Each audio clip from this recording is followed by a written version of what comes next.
പുതുക്കാട് സെന്ററിലെ ബേക്കറിയിൽ നിന്ന് വാങ്ങിയ പരിപ്പുവടയിൽ തേരട്ട. ആരോഗ്യവകുപ്പും പഞ്ചായത്ത് അധികൃതരും ചേർന്ന് ബേക്കറി അടപ്പിച്ചു. പുതുക്കാട് സിഗ്നൽ ജംഗ്ഷനു സമീപം പ്രവർത്തിക്കുന്ന ഈറ്റ്സ് ആൻഡ് ട്രീറ്റ്സ് എന്ന ബേക്കറിയിൽ നിന്ന് വാങ്ങിയ പരിപ്പുവടയിലാണ് ചത്ത നിലയിൽ തേരട്ടയെ കണ്ടെത്തിയത്. പുതുക്കാട് കേരള ബാങ്കിലെ ജീവനക്കാർ തിങ്കളാഴ്ച രാവിലെ വാങ്ങിയ വറവ് പലഹാരങ്ങളുടെ കൂട്ടത്തിലുണ്ടായിരുന്ന ഒരു പരിപ്പുവടയിൽ നിന്നാണ് തേരട്ടയെ കിട്ടിയത്.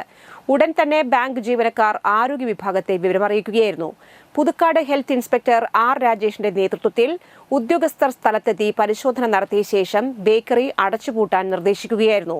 പഞ്ചായത്തിന്റെ ലൈസൻസ് ഇല്ലാതെയാണ് സ്ഥാപനം പ്രവർത്തിക്കുന്നതെന്ന് ഉദ്യോഗസ്ഥർ പറഞ്ഞു. 4 പേർ ജോലി ചെയ്യുന്ന സ്ഥാപനത്തിൽ ഒരാൾക്ക് മാത്രമാണ് ഹെൽത്ത് കാർഡ് ഉള്ളതെന്നും രാത്രിയും പകലും പ്രവർത്തിക്കുന്ന കടയിൽ വൃത്തിഹീനമായ രീതിയിലാണ് ഭക്ഷണം പാകം ചെയ്യുന്നതെന്നും ആരോഗ്യവകുപ്പ് അധികൃതർ പറഞ്ഞു. ജൂനിയർ ഹെൽത്ത് ഇൻസ്പെക്ടർമാരായ അബ്ദുൾ റസാഖ്, നിമ്മി, പഞ്ചായത്തുതല ഹെൽത്ത് ഇൻസ്പെക്ടർ KG ഗീതുപ്രിയ എന്നിവരും പരിശോധനയിൽ പങ്കെടുത്തു.